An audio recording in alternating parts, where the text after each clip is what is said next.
ஆண்டவருடைய நாமம் மகிம்படுவதாக. உங்களை யாவருக்கும் ஆண்டவராக இயேசு கிறிஸ்துவின் நாமத்தினாலே என் அன்பின் வாழ்த்துக்களை சொல்லிக்கொள்ள ஆசைப்படுகிறேன். எனக்கு அருமையானவர்களே, இந்த நாளில் கூட விசேஷமாக பாடல்கள் சாட்சியா போதனையா? பாடல்கள் மனிதர்களாகிய நமக்கு சாட்சியா அல்லது போதனையா என்பது குறித்து நாம் அழகான ஒரு பாடத்தை கற்றுக்கொள்ள பிதாவாகி தேவன் நமக்கு உதவி செய்வாராக. எனக்கு அருமையானவர்களே, இந்த நாளில் கூட விசேஷமாக உலகத்திலே அருமையாக 98 மில்லியன் பாடல்கள் உண்டு. எவ்வளவு பாடல்கள் உண்டு என்பதை குறித்து ஆச்சரியப்படக்கூடிய ஒரு காரியங்களாக காணப்படுகிறத பார்க்கிறோம். 98 million songs in the world. கோடான கோடி பாடல்கள் உண்டு. அவைகள் ஆண்டவரை பாடுகிற பாடல்கள் எவைகள்? ஆண்டவரை மகிமைப்படுத்துகிற பாடல்கள் எவைகள்? பாடல்களின் நோக்கம் என்ன? What is the purpose of songs?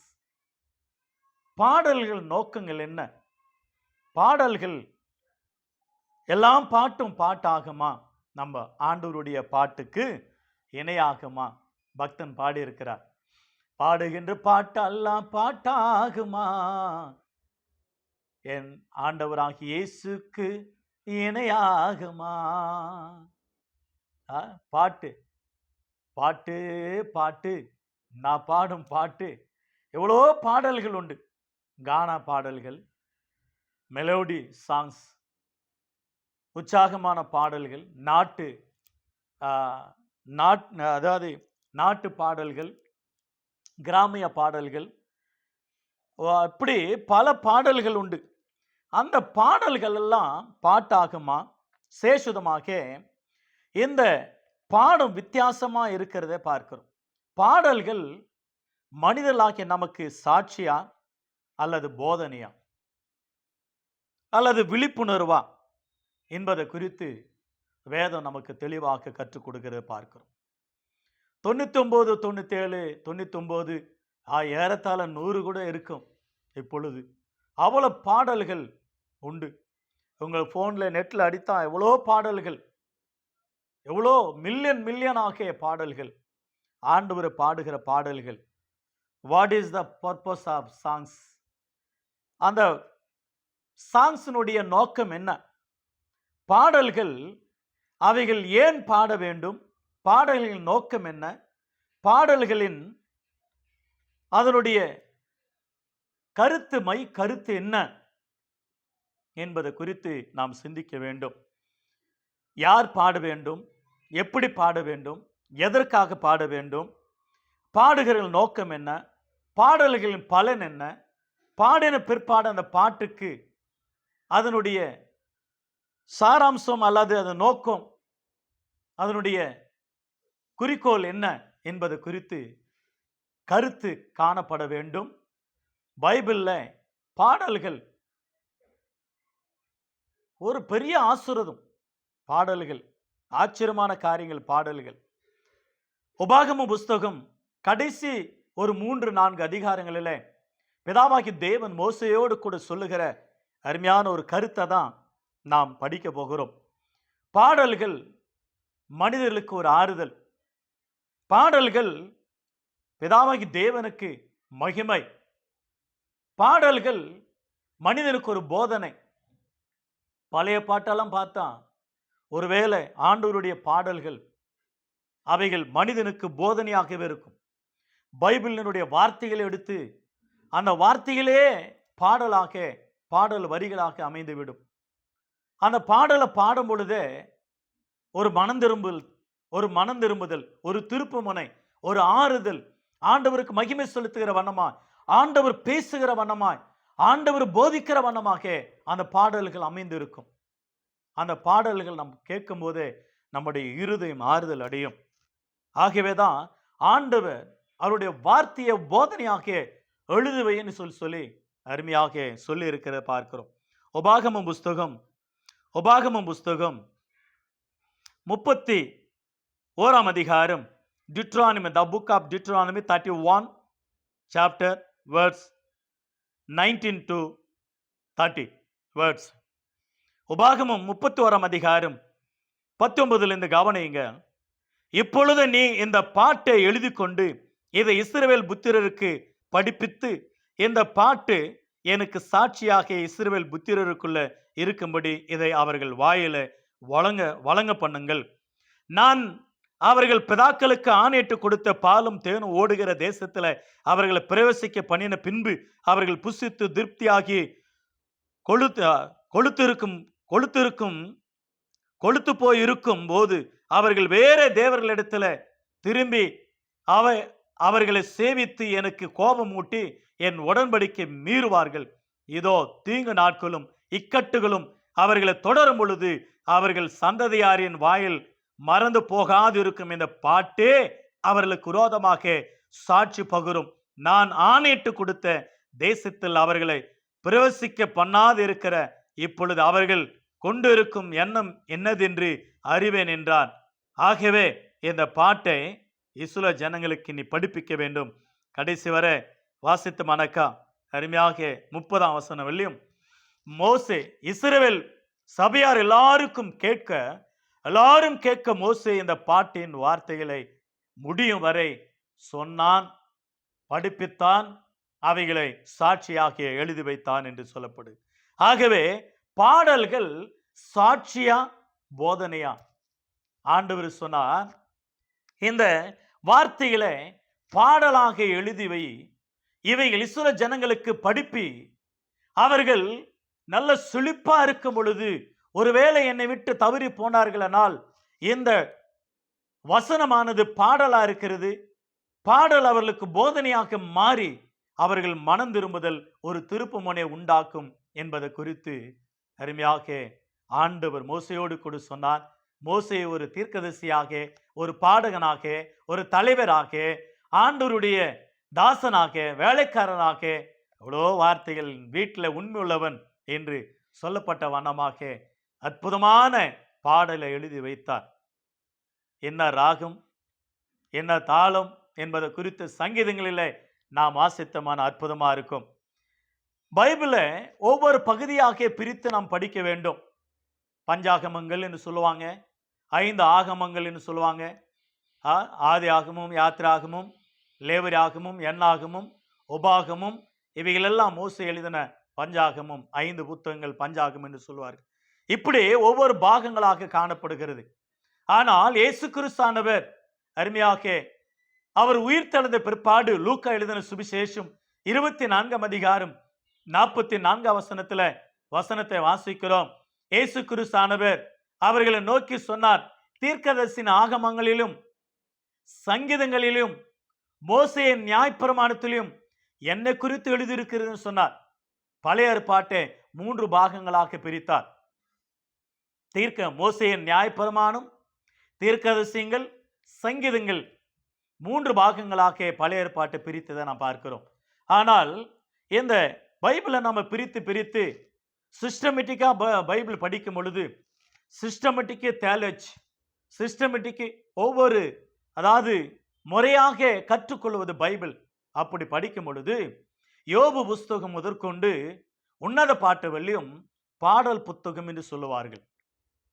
யோபு முதல் உன்னத பாட்டு வழியும் யோபு, சங்கீதம், நீதிமொழிகள், பிரசங்கி, உன்னத பாட்டு, இந்த 5 புத்தகங்கள் பாடல் புத்தகம் என்று சொல்லுவார்கள். இப்படி பிரித்து படிக்கும் பொழுது ஆண்டவர் அழகாக இந்த பாடல் புத்தகங்களில் அவரை குறித்து பாடத்தக்கதாக அந்த பாடல்கள் எல்லாமே நம்முடைய வாழ்க்கையில் எப்படி இருக்கு. சில நேரங்களில் கிறிஸ்தவர்களாகிய நாம் பாடின பாடல்களை நாம் பார்க்கும் பொழுது அந்த பாடல்கள் நமக்கு ஆறுதலாகவும், நமக்கு புத்தி சொல்லுகிறதாகவும், நமக்கு ஒரு போதனையாகவும், நம்மை ஆண்டவருக்கு முன்பாக திருப்புமுனை உண்டாக்குகிற பாடலாகவும், சில நேரங்களில் நம்முடைய பாவத்தை கண்டித்து உணர்த்தக்கூடிய பாடலாகவும் அமைந்திருக்கிறத நாம் பார்க்கிறோம். ஆகவே ஆண்டவர் பாடலாக எழுதிவை என்று சொல்லி அழகாக ஆண்டவர் சொன்னதை நாம் கேட்டு இருக்கிறோம். ஆகவே உபாகமம் 31, 20, 22, 23 கூட பாருங்களேன். அன்றைக்கு மோசே இந்த பாட்டை எழுதி அதை இஸ்ரவேல் புத்திரருக்கு படிப்பித்தான்.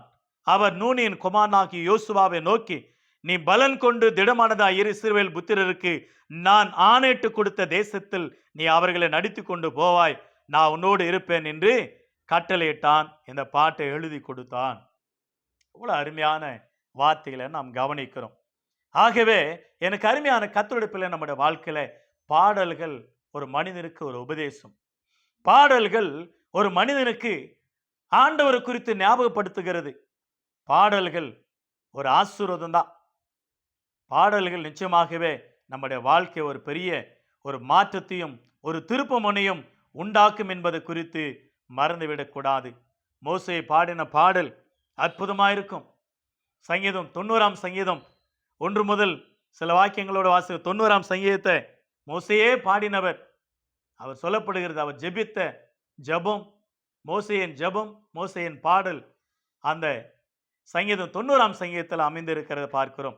எனக்கு அருமையான கர்த்தருடைய பிள்ளை, நம்முடைய வாழ்க்கையில பாடல் எப்படிப்பட்டது என்பது குறித்து மறந்துவிடக்கூடாது.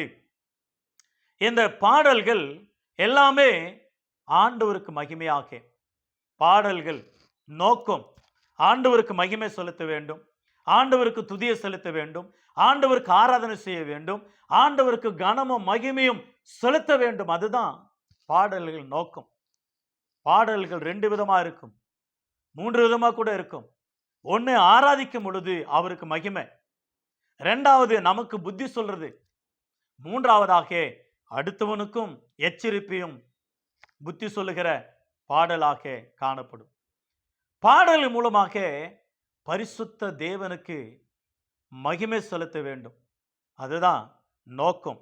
அந்த பாடல்கள் நமக்கு ஒரு உபதேசங்களாக மாறிவிடும் என்பது குறித்து மறந்துவிடக்கூடாது. என்னாகமம் புஸ்தகம், என்னாகமத்தில் அருமையாக நல்ல ஒரு வார்த்தையை வாசிக்கிறோம். அது ஒரு பாடலாகவே இருக்கிறது. என்னாகமம் புஸ்தகம் 21ஆம் அதிகாரம் 16ஆம் வசனம் பாருங்களேன்.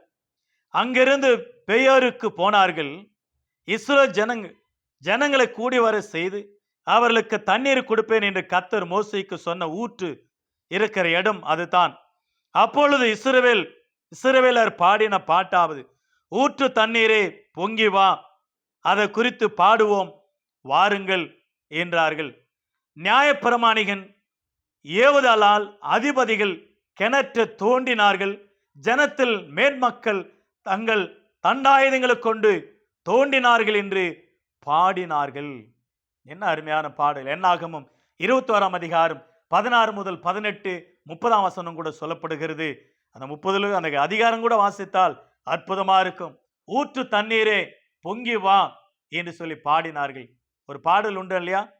ஊற்று தண்ணீரே எந்த தேவாவியே, ஜீவநதியே என்னில் பொங்கி பொங்கி வா. ஊற்று தண்ணீரே எந்த தேவாவியே, ஜீவநதியே என்னில் பொங்கி பொங்கி வா. நல்ல அருமையான ஒரு பாடல், கருத்தான பாடல். அந்த பாடல் முழுவதும் பாடும் பொழுது ரொம்ப அற்புதமா இருக்கும் பாருங்க அந்த பாடல். ஆகவே இஸ்ரவேல் ஜனங்க கன்மலை பார்த்து பாட வேண்டியவர்கள் அதை அடித்ததுனால மோசேக்கு ஒரு சிறு தண்டனை கிடைத்ததை பார்க்கிற அந்த இடத்துல. ஆக கன்மலை பார்த்து பாடணும், கண்மலையே வா.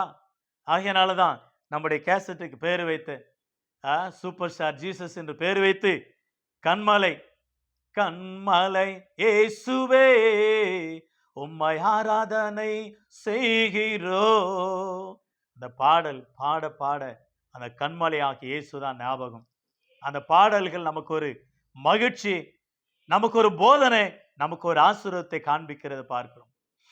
எகிப்து தேசத்துல 430 வருடங்களாக அடிமைகளா இருந்த அவர்களை விடுதலாக்கி பாலும் தேன் ஓடுகிற தேசத்துக்கு கொண்டு வரும் பொழுது அவர்களுக்கு முன்பாக செவந்த சமுத்திரம் நின்றது.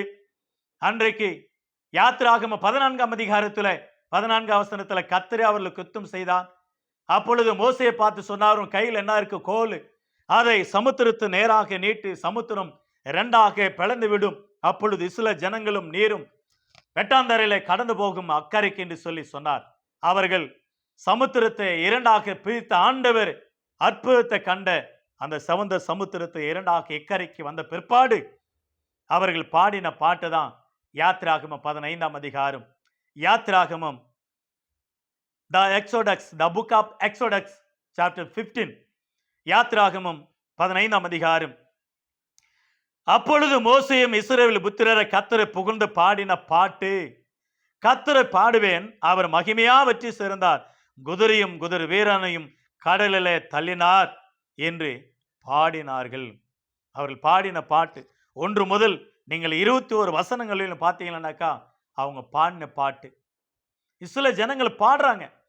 செமந்த சமுத்திரத்தை கடந்து வந்த பிற்பாடு அவர் மகிமையா குதிரையும் குதிரை வீரனையும் கடலில் தள்ளினார், மகிமையா வெற்றி சிறந்தார் கர்த்தர், கர்த்தரை பாடுங்கள் என்று சொல்லி போற்றப்படுகிற பார்க்கிறோம். செங்கடல் 2ஆ பிளந்தது. செங்கடலை பிளந்து வெளியே திறந்தார் ஆண்டவர். அவர்கள் அளவில்லாத அற்புதம் செஞ்சதனாலே பாடி துதிக்க ஆரம்பித்தார்கள். ஆண்டவருக்கு மகிமை செலுத்தினார்கள். மகிமையா வெற்றி சிறந்தார். வெற்றி தந்த தேவனுக்கு ஆண்டவருக்கு மகிமை. அதே வண்ணமாக 20-21 பார்க்கிறோம்.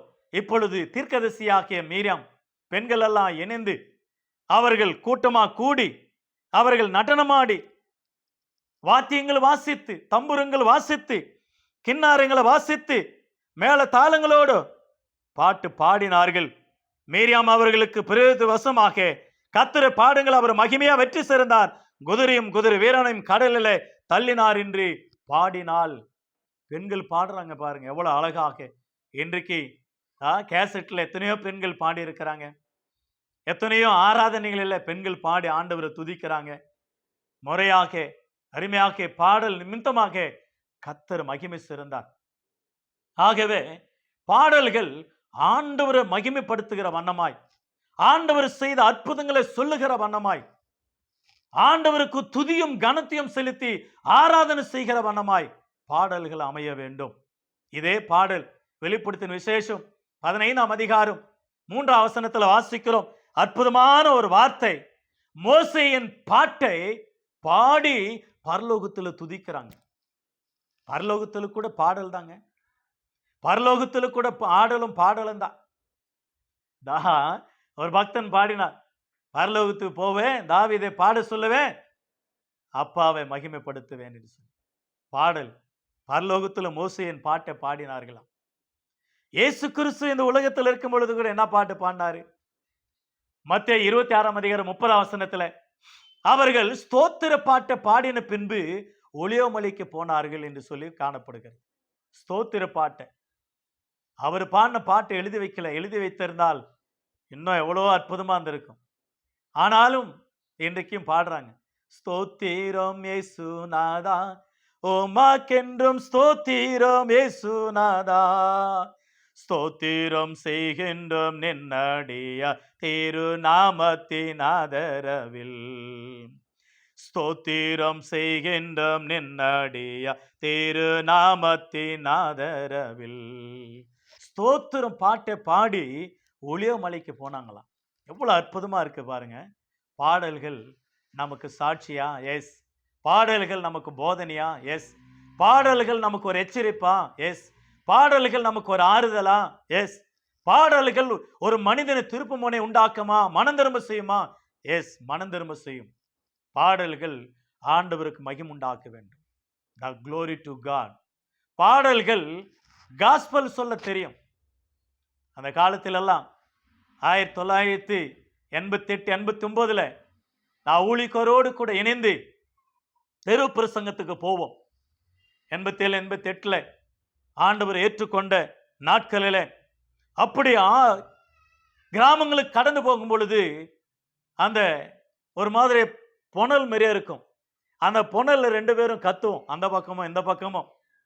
வருவாய் தருணம் இதுவே அழைக்கிறாரே வல்ல ஆண்டவரே சுவண்டை, வருவாய் தருணம் இதுவே அழைக்கிறாரே ஆண்டவரே சுவண்டை, கட்டின வீடும் நிலம் பொருளும் கண்டிடும் ஓற்றான் உறவுகளும் கூடு விட்டு உன்னாவி போனா கூட உன்னோடு வருவதில்லை, அழகும் மாயை மயக்கிடுமே அதை நம்பாதே உன்னை மயக்கிடுமே. ஒரு வரிகள், அந்த வரிகளை சொல்றதுக்காக தான் இதெல்லாம் விட்டு விட்டு பாடுற அந்த பாடல். அப்போ இந்த பாட்டை பாடினதை ஜனங்கள் கேட்பாங்க. வாங்க, ஆண்டவர் அழைக்கிறார். இதே தருணம், இந்த தருணம் தான். இல்லைன்னா உனக்கு தருணம் இல்லை. அந்த காஸ்பல் சொல்ற எச்சரிப்பு பாடல்கள், இந்த பாடல்கள் எல்லாம். ஆகவே பாடல்கள் நமக்கு சாட்சியா? எஸ். பாடல்கள் தேவனுக்கு மகிமையா? எஸ். பாடல்கள் ஆறுதலா? எஸ். பாடல்கள் நமக்கு ஒரு உற்சாகம். பாடல்கள் பாடுகின்ற பாட்டெல்லாம் பாட்டாகுமா? இயேசுராஜா பாட்டுக்கு இணையாகுமா? ஆகவே இந்த பாடல்களுக்கு இசை வேணும் இல்லையா? இசை இருந்தாதான், மியூசிக் இருந்தாதான் பாட்டு அமையும்.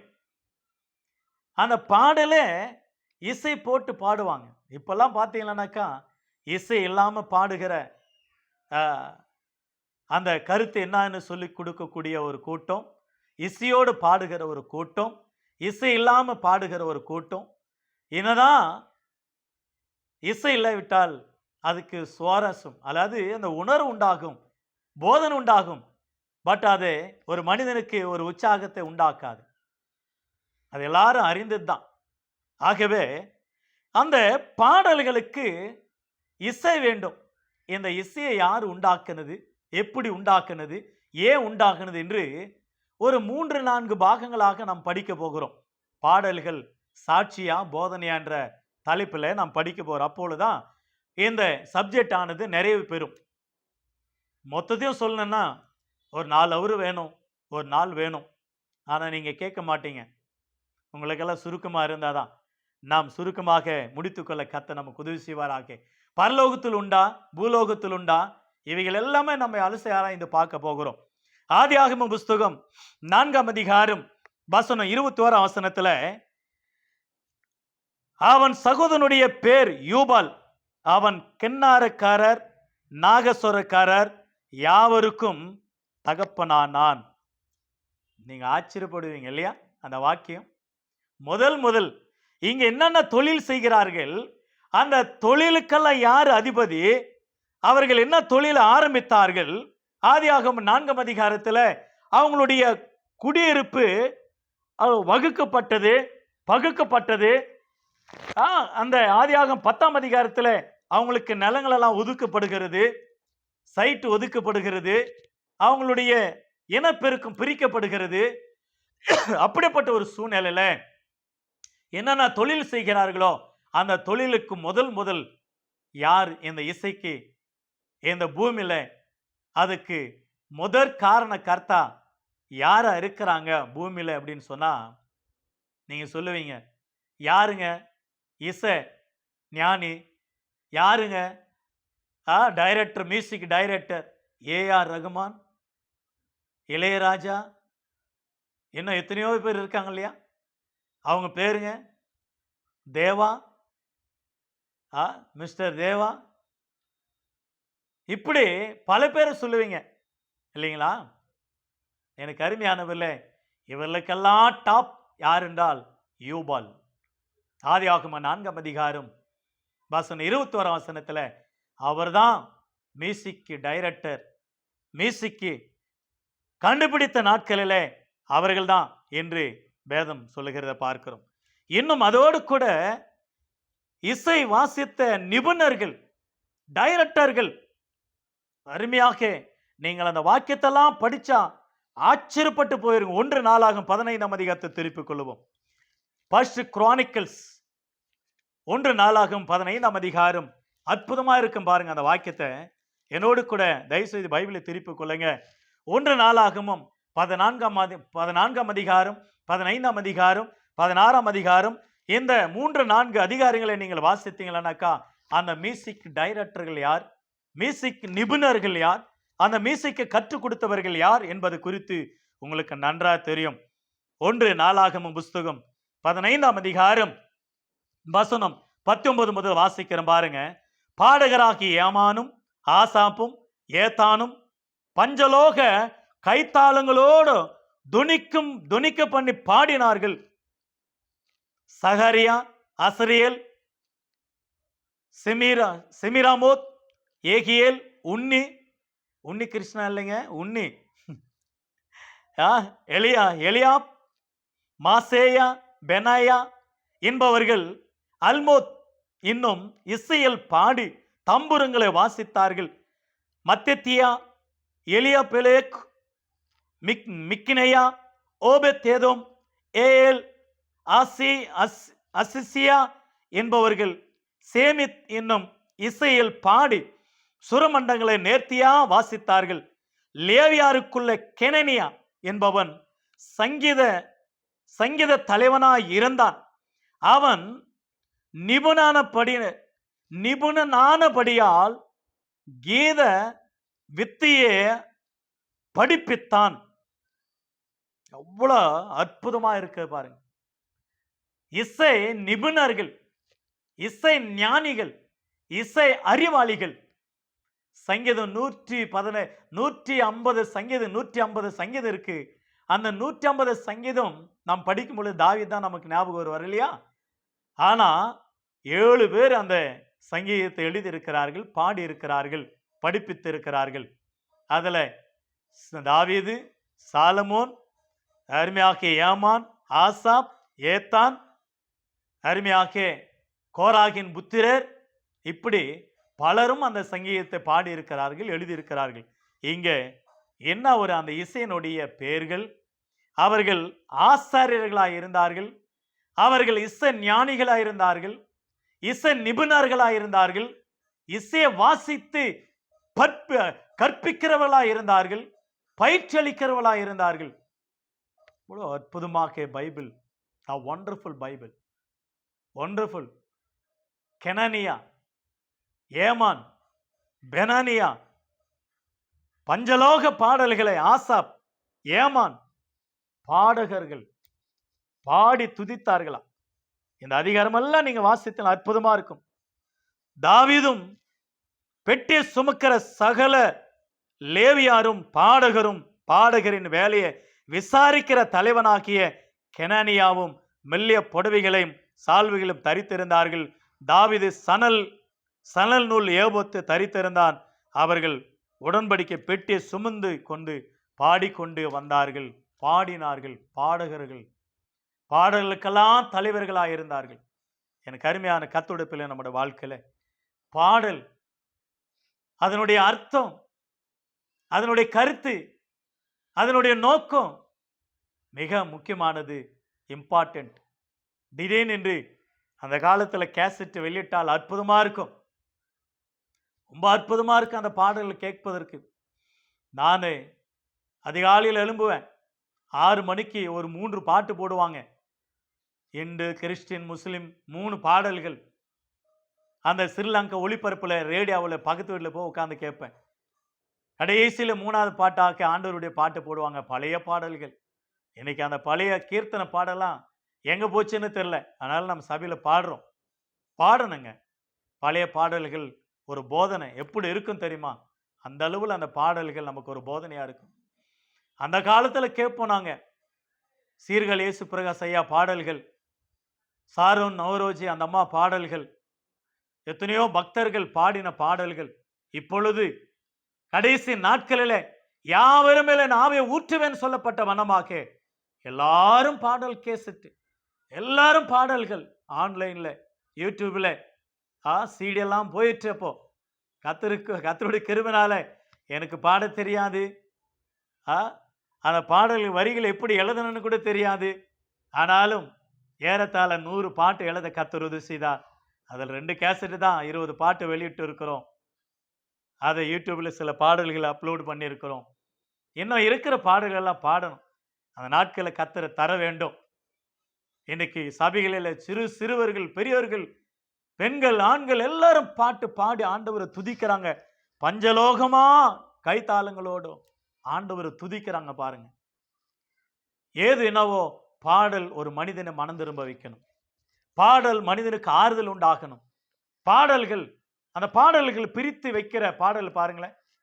கல்யாணம் பாடல், ஆறுதல் பாடல், பிரதிஷ்டை பாடல்கள், ஆராதனை பாடல்கள், உற்சாகமான பாடல்கள், திருவிருந்து பாடல்கள், ஞானஸ்தானம் பாடல்கள், அப்படி ஞானஸ்தானம் பாடல்கள், எச்சரிப்பின் பாடல்கள், சுவிசேஷ பாடல்கள், ஆறுதலான பாடல்கள், போதனை செய்யக்கூடிய பாடல்கள், ஞான பாட்டுக்கள், எப்படியெல்லாம் அந்த பாடல் புத்தகத்தில் இருக்குமோ ரொம்ப அருமையா இருக்கு அதை படிக்கும் பொழுது.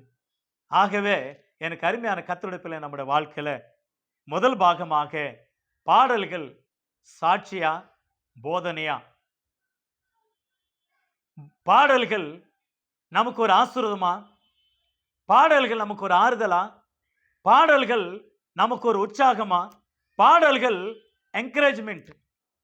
இந்த பாடல்கள் மூலமாக யாரெல்லாம் விழுந்து போனார்கள், இந்த பாடல் மூலமாக யாரெல்லாம் கத்தர் விட்டு போனார்கள், இந்த பாடல் மூலமாக என்ன நடந்தது, என்ன நடந்து கொண்டு இருக்கிறது? பாடல்கள் ஆசீர்வாதமா? பாடல்கள் சாபமா? பாடல்கள் ஆண்டவர் கோபம் ஊட்டுகிறதா? பாடல்கள் ஆண்டவருக்கு மகிமுண்டாக்குறதா? பாடல்கள் நமக்கு நிச்சயமாகவே பாடுகள் மத்தியில நமக்கு ஒரு ஆறுதலா ஆசீர்வாதமா என்பது குறித்து வருகிற நாட்கள்ல 2வது பாகத்துல படித்துக்கொள்ள கர்த்தர் நமக்கு உதவி செய்வாராக. ஆகவே பாடல்கள் நமக்கு சாட்சியா போதனையா என்பது குறித்து முதல் பாகமாக நாம் கற்றுக்கொண்டோம். இந்த பாடத்துல இன்னும் வருகிற நாட்கள்ல இன்னும் அதிகமாக வேதத்திலிருந்து இன்னும் அதிகமாக நல்ல பாடங்களை கற்றுக்கொள்ள கர்த்தர் நமக்கு உதவி செய்வாராக. கர்த்தருடைய நாம மகிமைப்படுவதாக. உங்களை யாவருக்கும் இயேசு கிறிஸ்துவின் நாமத்தினாலே என் அன்பின் வாழ்த்துக்களை சொல்லிக்கொள்ள ஆசைப்படுகிறேன். கர்த்தர் உங்களை யாவரும் ஆசீர்வதிப்பாராக. God bless you all.